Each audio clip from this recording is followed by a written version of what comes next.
Hi, my name is Rixel, My name is Joshua. and welcome to our fashion show.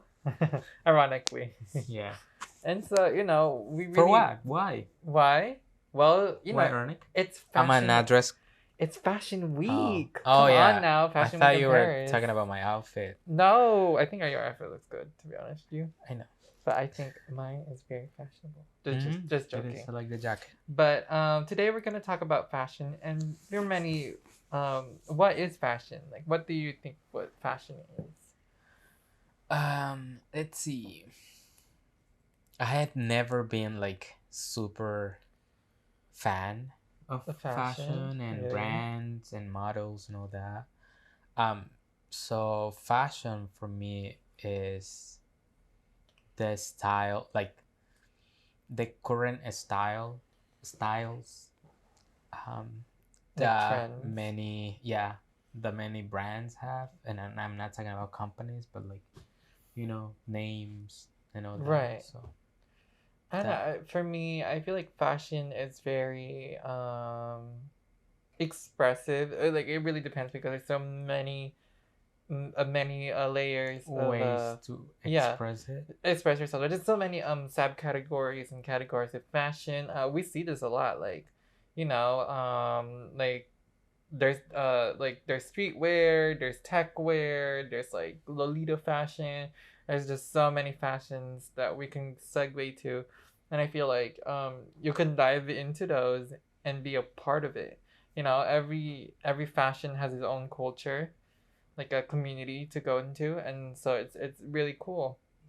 In terms of like in Google definition, it's no secret that fashion is a form of expression and it's been through many years of histories, with renaissance of the early 2000s to the early 2010s. Fashion is part of our society, as we present ourselves to the world and to the public. To some, fashion it's stupid to others, but to some, it's like a creativity and confidence boost. And I like to talk fashion because it gives a lot of confidence boost to myself. Yeah. There's different types of fashions that we can name off. Like, first of all, dark academia. If you don't know what a dark academia is, it's like a set of tropes of clothing styles, media properties, a visual aesthetic. It's like a set of tropes of clothing, with like a really, like those rich boys, rich. I would say like rich, elite, kind Like of looking there's a new term for that, like aesthetic, old money. like kind sort of like when you vision like dark academia, it's kind of I like have never heard about that that term. it's a clothing, it's like a fashion style. It's like a like a you can see this in mostly like fall, Yeah. you I know mean, it is worth to say that we have like a picture here, so we're probably gonna end up putting like right. here. There's like a sense of like And gothic chic, renaissance. The trend became like a modern renaissance to have you seen the classical. TV show to go pick something on Netflix? Peak, no. It's about like gangsters and all that, and they have like that saying where that. Yeah, So that. another picture. And I would say like for me, there's another clothing style that I would really want to touch on, which is like punk rock. Like punk rock. Um I know one person who popularized it, or like was like the head person from it, which is like Vivian Westwood, and I love her for that because she's like one of the many people who started the punk rock aesthetic, and she's like the mother of punk rock aesthetic. Mm-hmm. And if you've seen like I think you could see punk rock aesthetics in like Yeah, the they're early, I don't know, like 2000s or like and way 1990s, before even. way before. And it's just really cool that Very distinguished. You kind of know. I do it's know that, and yeah, I it's do not know, been and I don't know about fashion. So yeah, it's been evolved since many years. But right. So fashion has a lot of categories, and I'm gonna be talking into them right now. I did talk about punk rock aesthetics, dark academia. Now I want to talk about cyberpunk culture, which is cyber aesthetic. If you haven't seen what like those are, like tech wear, it has like a dystopia of underground subculture that has a very niche minority. Clothing uses a lot of innovative materials and functional. Firstly, it mirrors a lot of cyberpunk, and it's kind of like a post-apocalyptic aesthetic. Yeah. So you would really see like straps and it's like mask and like hoodie. And I I noticed. I have studied this for art. Mm-hmm. And then it do make sense that fashion and clothing have to match the environment. Right. So for a cyberpunk universe, all this like nanotechnological Nanotechnologies things. and all those. Yeah. Yeah, I get that.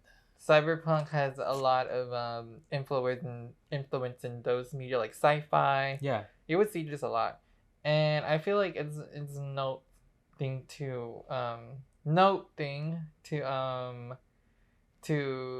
say is that cyberpunk aesthetics are like really expensive. Like if you go to like stores like Techwear or Netgear, they're usually like $60 to $100 for one piece, and it really depends on what you want to get. So they're a little bit pricey in the range, but if you're willing to go for that aesthetic, it's not. It's probably because of the gadgets. Yeah, the Like I'm seeing gadget. a lot of like masks with neon lights on it. Right, and I think Probably because of and not only that, I the think the the material materials it's looks very probably rough, like right. very hard, It's water resistant too. water It's resistant. like yeah. There are many Um layers. So. yeah, and there's so Cyberpunk has adapted to um that aesthetic of sci-fi universe, which is really cool to see that is being used. And now I want to talk about streetwear, and streetwear has a lot. It's different for, I guess, like different for every state, especially in the United States. It's different for every street. It's different for every street. Basically, it's different for every street, even out of country, because streetwear can go to many things. Streetwear for us, especially in the Bay, is a lot different compared to another state, into which is basically hard to explain because it's just so different. But streetwear, in the Google definition, is that it is a simple enough fashionable casual clothes, but the definition is kind of underplayed.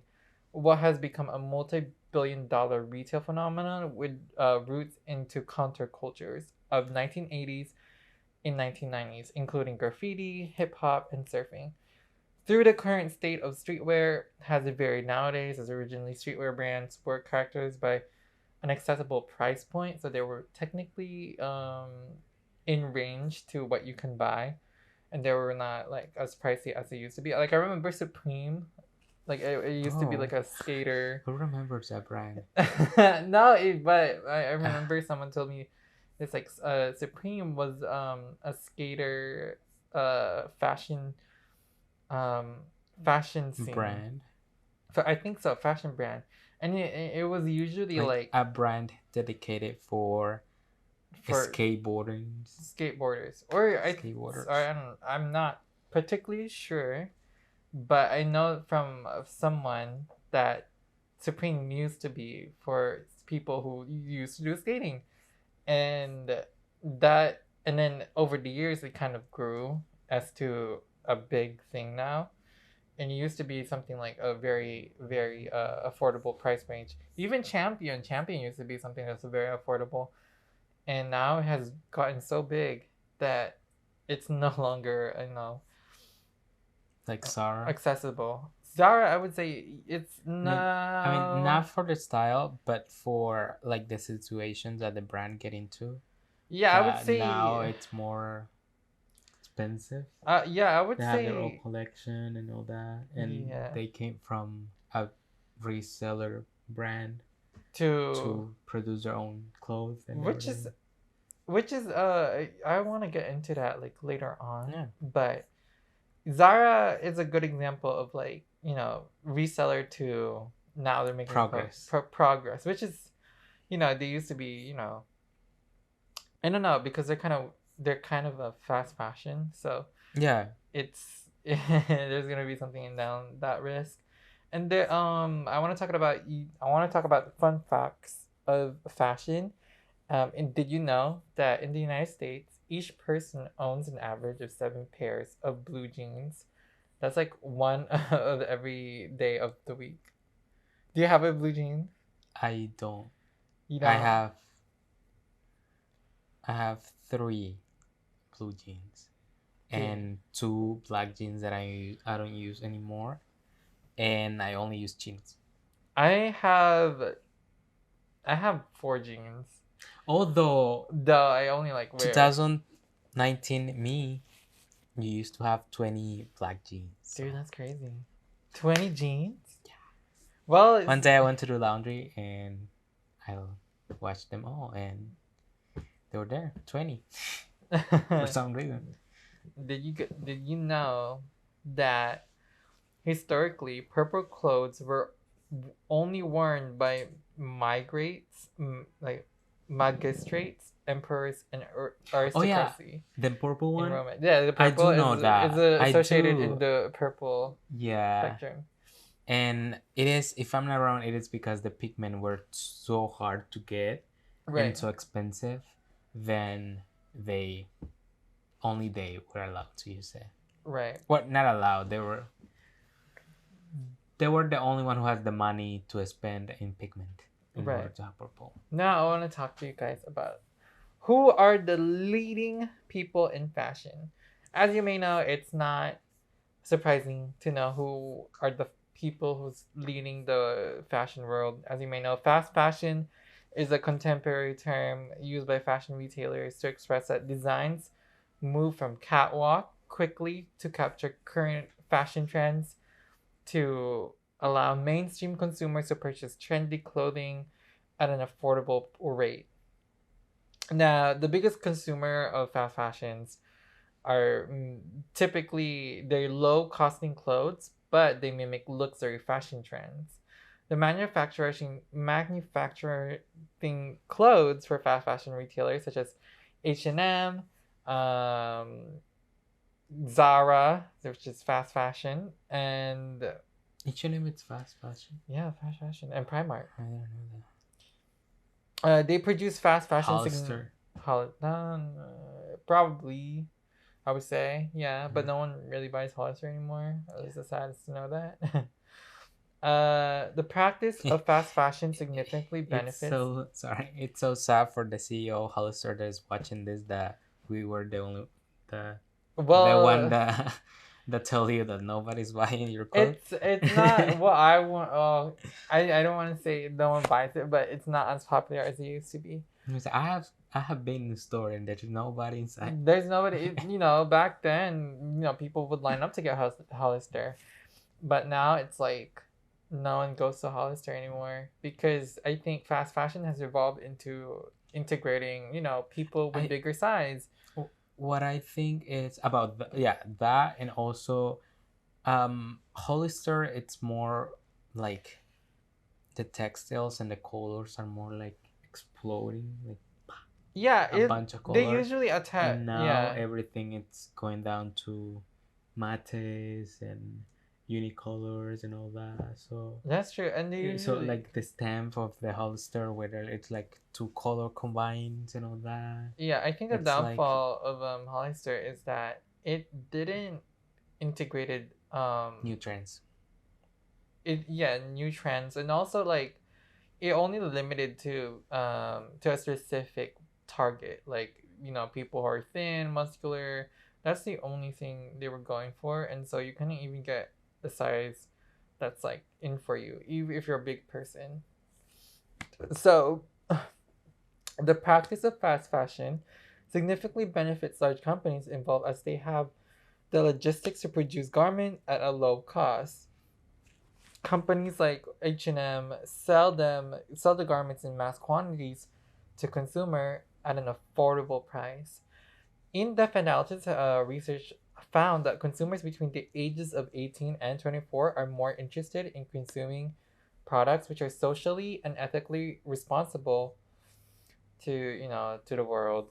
And the target audience for fast fashion retailers are larger consumers um, who are in the ages in the college students and the high school students who are in low income.